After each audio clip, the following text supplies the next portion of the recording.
Our jobs are exactly the same as a teacher, and I think our jobs are to connect, to motivate, to be able to communicate clearly, and that doesn't mean a lot of words. During the long course of an NFL season, Saints head coach Sean Payton is always coming up with ways to motivate his team, even if some of those actions are curious, to say the least. Each week, you're always thinking about what's the approach this week, beyond football, just how do we want to handle this game? What's the message? And I think that is what resonates with the player. Last season, players showed up to work and were greeted by Saints employees who handed out baskets filled with blocks of cheese. At the right time, their message was to come in, be like robots, don't make eye contact, deliver the cheese, and then just boom, leave. In a few weeks, when you guys are on a win streak and coach comes out with a basket of cheese, what's the message? Don't take the cheese. Don't take the cheese, don't bite the bait. Do you even like cheese? I don't like cheese.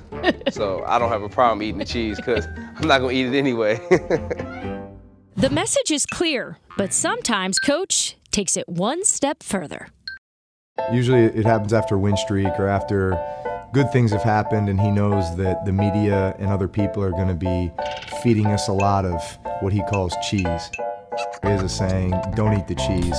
In other words, don't get caught in the trap of people telling you how good you are. He goes all the way like the mousetrap. I'm like, what is going on? When Coach wants to get the attention of the veteran players, he'll leave empty gas cans inside their lockers. We'll get there like before the meeting. They're just looking at it like confused, like why I have a gas tank in my locker. And it's just kind of funny seeing like, they'd be like, you don't have one of yours? I'm like, no, I don't have no gas tank. Like, I don't know what the problem is. So he'll put the gas tank in their locker and be like, we need to go. You need to gas up. You need to, make sure you're not running low on gas.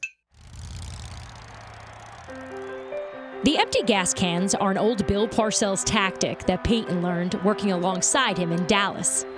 The one thing about Bill is number one, he's got a great sense of humor, and he connected with all the players.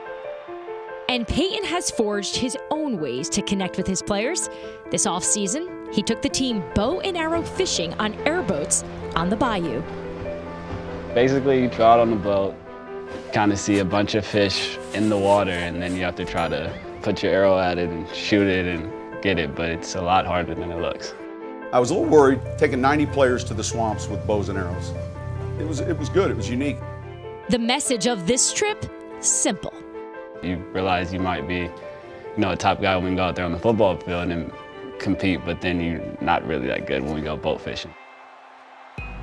Payton's tactics veer towards the eccentric, but the one that stands out most to the head coach was the night before an away game in 2013.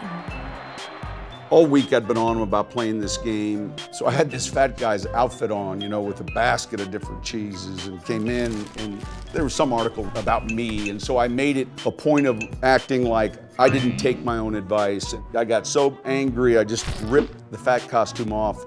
I guess he felt like he must have been taking the cheese, so he wanted to make a joke about it, probably just to let everybody know, like, listen, I ate some cheese, y'all don't need to eat it too. I knew that was gonna either be a major flop or a chance to be good. And was it good? Yeah.